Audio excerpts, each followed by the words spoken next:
You know what I love?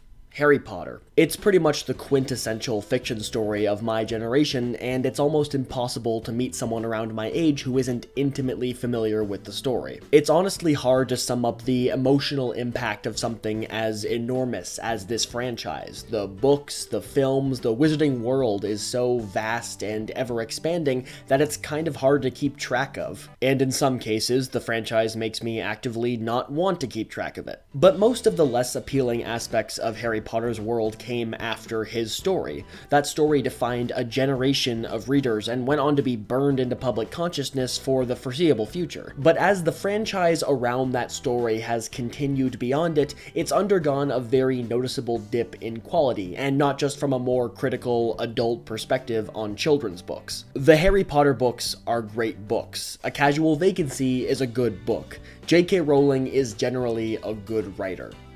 So what's going on? Fantastic Beasts: The Crimes of Grindelwald was among my least favorite movies of 2018. I didn't expect much from it, and it still let me down, more than I ever could have imagined. There are a lot of factors to that, almost all of them stemming from the horrendous screenplay, but this new iteration of the Harry Potter franchise is flawed from the ground up. The continuation of the franchise was inevitable. I knew seeing that train pull away 19 years later wasn't really the end, but I expected something better than this.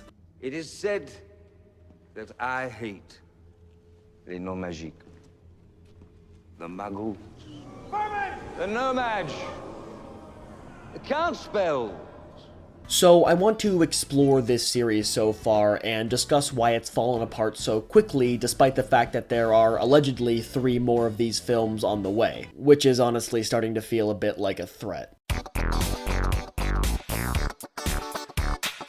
The world around Harry Potter is one of the most fascinating in contemporary fantasy, especially considering that we only see a microcosm of it across his 7 stories. Lots of supplemental material after the books have helped to flesh this world out, and the Fantastic Beasts films had the chance to bring some of those ideas to life. The first movie does a decent job of this by placing the focus mainly on magical creatures, as well as introducing some new spells and wizard variants like the Obscurus, which is fairly interesting. What made Harry Potter's story so compelling is that he was thrust into a completely new and almost entirely imagined world. Hogwarts came to feel like a real, tangible place through only his perspective. But with Fantastic Beasts, the stories are rooted in pretty normal environments. Sure, they're in the 1920s, that's something, but it's still mostly just New York or Paris. People are running around these environments casting spells, but that's not what made the world of Harry Potter engaging. It was the world.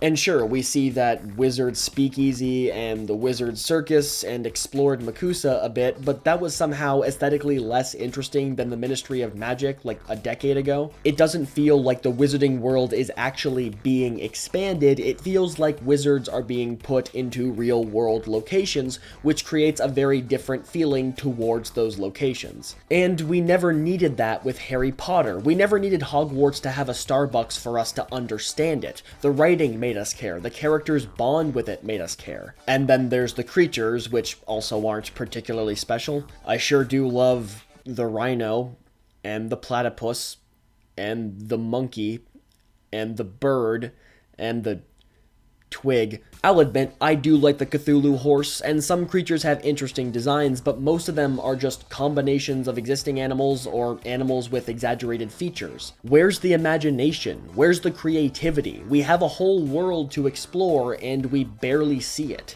I get the idea of setting stories in the Muggle world and showing how wizards had to struggle to keep themselves secret, but they do such a bad job it's hard to believe they would be able to stay secret for so long. And I also get that because these characters aren't children, they don't need the world explained to them every step of the way, and frankly, given the popularity of Harry Potter, neither does the audience. I just figured that a series named after the Wizarding World would spend a little more time in the Wizarding World. Instead, we got a lot of cobblestone streets. Adventure.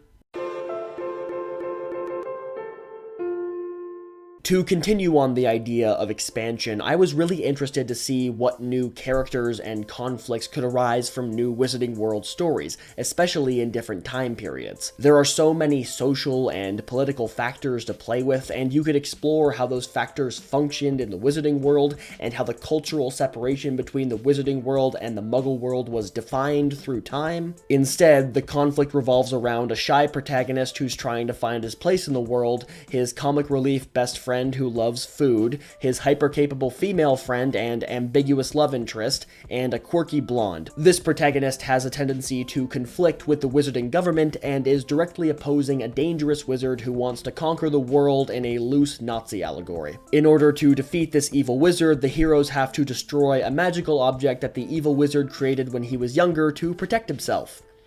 Sound familiar? Obviously, I'm simplifying things a bit, but in all of history, of all the possible characters that could have been imagined, these films aren't really attempting anything that new. The characters have some different points of definition, but the only difference that feels significant is that, again, they're adults and not contained inside Hogwarts. The emotional conflicts between them are still pretty shallow, though, and don't exactly garner a lot of sympathy, especially with Queenie's character. The separation between the magical and non-magical world is defined through her and her relationship with Jacob, a man she enchanted to fall in love with her. Then she joins up with a mass murderer because she wants to marry whoever she wants. Man, the politics of this series are bizarre. Also, there's Tina, who's mostly just kind of there. The movies can't seem to decide if she's going to have a relationship with Newt or not, and I really don't care. There's a certain emptiness to these new films. They lack the human spark of the Harry Potter series, despite the fact that they have so much more potential to explore. The nostalgic connection to Harry Potter is undeniably the most important part of why people connect with it, but you can still write a good script for adults.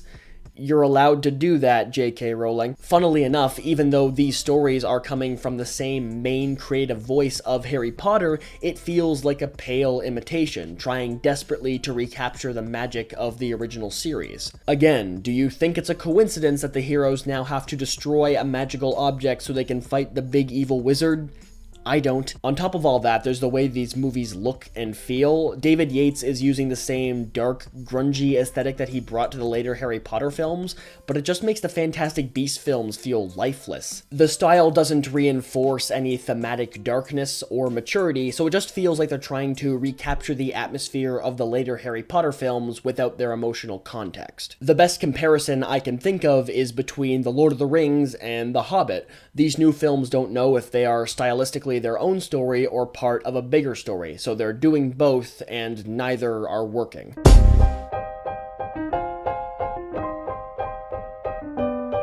I've expressed my dislike of prequels a lot in the past, but to quickly recap, my biggest problem with them as a storytelling device is that they serve primarily to answer questions that don't really need to be answered, or, in other cases, serve to recontextualize established story elements in a way that makes them feel stupider in retrospect, often undermining the impact they originally had. Watch me. I'll do the fingering.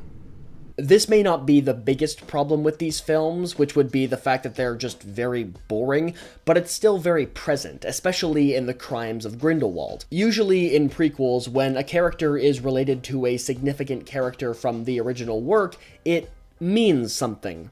But not here. If Lita was an actual character in her own right, the name connection could be seen as less important. But she's not. She just kind of looks vaguely sad all the time. And then she just dies, almost like she was nothing more than a shallow emotional prop for Newt and his brother. Nice. She doesn't add any new dimensions to the Lestrange family except to show that they're kind of evil, which we knew already, and it just makes the world feel smaller. I guess the wizarding world, especially the British wizarding world, is limited, and the pureblood families are all kind of incesty, but Lita has nothing to do with any of that. Her role is actually as part of a ridiculously convoluted backstory involving a secret baby switch on board a sinking ship that may have been the Titanic, which is causing this other guy to hunt down Ezra Miller, who was exploded but also survived, and the reason she swapped the babies was because the original baby was crying too much. That all might sound stupid, and that's because it is. Then there's the relationship between Dumbledore and Grindelwald, which presented a really good opportunity for a heart-wrenching, emotional story in this world and a new way to understand who Dumbledore is. But we can't have that relationship in the movie. We've got to sell tickets, and gay wizards don't sell tickets. That's the oldest rule in Hollywood. Everyone knows it. So they vaguely tease that Dumbledore and Grindelwald were close and something was going on, and they were closer than brothers, which culminated in a magical locket that prevents Dumbledore from being able to fight Grindelwald because they need a story for the next movie, I guess. Fantastic Beasts: The Locket Breakers, in theaters 2021. We had to push it back, but not because the last one flopped, we swear. Also, it turns out that Ezra Miller is actually Dumbledore's secret brother. I'm still processing the abysmal stupidity of that one, I'll be honest. Or maybe he's not, and maybe it's all a lie that Grindelwald fed him, so they can have another twist at the end of the next movie, I guess. I certainly hope so, because considering the established timeline of Dumbledore's life, it makes absolutely no sense. And, of course, there's the crown jewel of terrible prequel storytelling, my new standard for idiocy, Nagini. You know, when I was reading the Harry Potter books and watching the movies, I never once thought, what's the snake's backstory? I'm truly shocked that Nagini is a character at all in these new movies, and even more shocked that I'm expected to care about her. Am I supposed to feel bad about her snake disease? Am I supposed to care about her relationship with Ezra Miller? Am I supposed to wonder when Voldemort's gonna show up? Movie 5, that's my guess, by the way. And why are wizards so impressed that she can turn into a snake? Wizards can just learn how to turn into animals if they want. When you compare the level of blatant fan service between Fantastic Beasts 1 and 2, it's clear the movies can't decide whether they're supposed to function as prequels or as a new story, and that all stems from one thing. Overall, I think one of the greatest strengths of the Harry Potter series is that it just ended. There was a definitive point where the story had to end. It was established the story would end by that point, and it did. It wasn't inflated or padded, it just happened and ended. And then it ended again on film a few years later, but my point still stands. It was inevitable that future stories in this franchise would emulate the Harry Potter series as much as possible. Not just for the sake of nostalgia, but because there was an established structure and formula that had worked amazingly well once, so why not again? Just look at Harry Potter and the Cursed Child, a convoluted mess of a script that's apparently a pretty solid play when you see it in person, but who has the money for that? That play script was marketed as the definitive 8th story, as the official continuation of this series, but it was stuck in the past, literally and figuratively. It's basically just a recap of Harry Potter's greatest hits, but from an outsider's perspective. It feels like bad fan fiction, not a Harry Potter story. But the play is never able to tell a Harry Potter story because it's so focused on trying to give Harry Potter fans what they want. But what they want can't come simply from replication. And now we have the Fantastic Beasts movies, which started off promising since they clearly weren't trying to use the Harry Potter brand that blatantly and seemed to be going in a new direction. But then the Crimes of Grindelwald came along, and Hogwarts is back, and Dumbledore's back, and the Elder Wand is back. Remember that, kids? Do you like these movies yet? Or do we have to have Harry Potter's grandparents show up in Fantastic Beasts: The Locket Breakers? I wouldn't be shocked. These films don't function as a new story because they're stuck trying to fit Harry Potter lore into them where it doesn't belong. Plus, this series jumped from 1 film to 5 really quickly in production, so we have to fill some time, and what better way to do that than pandering? So now Dumbledore's in the movie. But why? Newt Scamander has no place in the story of Dumbledore and Grindelwald. I really don't know why he's there besides maintaining continuity through the Fantastic Beasts brand. You can tell by the tonal dissonance between the Newt being wacky with magical beast scenes and the Dumbledore and Grindelwald drama scenes that they don't really mix. Even that title is so awkward and clunky. Just pick a story and tell it. That's a problem with any franchise like this. They just keep doing what worked before. But what worked before isn't necessarily going to work again, especially considering Harry Potter's unique place in history. The audience of Harry Potter grew up with those characters. Their perspectives on life evolved with those characters. The connection came from a place of understanding and relatability, and in wanting to be a part of that world. But that kind of creative insight doesn't matter anymore. The bottom line is keeping this franchise alive until they inevitably remake the Harry Potter story, probably as a Netflix series. series or something. And if you think that'll never happen, at least not soon, I wish I had your optimism.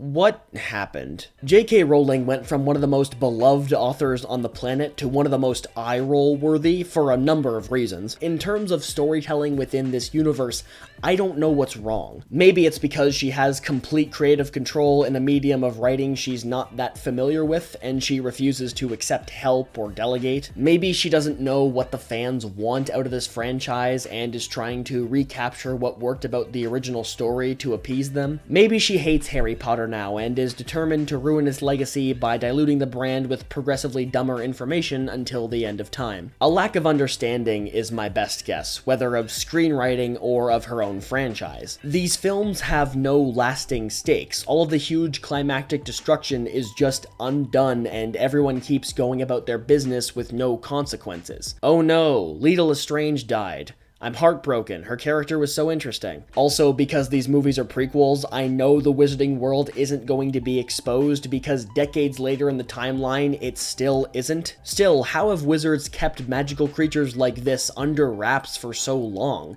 Where do they all live? Why don't people have to say words when they cast spells anymore? Who gave Johnny Depp that haircut? Whatever the reason for the loss of quality in her writing, it's just kind of a bummer to know that the main creative force behind such a significant piece of culture can't keep it going forever. This certainly isn't the first time it's happened, and it won't be the last, but this is why I believe good stories should end. But that sentiment doesn't fall in line with studio thinking, and despite the fact that almost all of them are crap, they keep making prequel spin-offs. Prequel spin-offs are the worst kind of movies. Just stop. The Fantastic Beasts films are not good, and the main reason why they're not good is because they can't step out of the shadow of the story that allowed them to exist. They're not retroactively ruining the Harry Potter story for me, but I think they are damaging to the brand because of all their wasted potential. The wasted potential is what really kills me, because the world of Harry Potter is so ripe for this kind of exploration. And also, future generations deserve fantasy stories like Harry Potter. They deserve to be captivated by magical worlds and characters. How many kids picked up sticks in their backyards and used them as wands to cast spells and make their own Wizarding World stories with their friends? I remember doing that. I'm sure many people do. That was years ago, when I still went outside. But nothing in the Fantastic Beasts movies inspires that kind of love or devotion. Maybe the franchise can still turn back around, but I think the foundation is almost irreparably flawed. I can't say that I'm looking forward to the next movie or that I'll even watch it, but I hope it can get back to what made this franchise so appealing in the first place. It'll never make us feel like kids again. On the other hand, it shouldn't have to. But somewhere in the middle, it could at least not be embarrassing. So guys, those are some of my thoughts on the Fantastic Beasts movies so far. Thank you so much for watching this video. If you liked it, feel free to give it a like and subscribe if you want to see more. Thanks again, and I'll see you next time.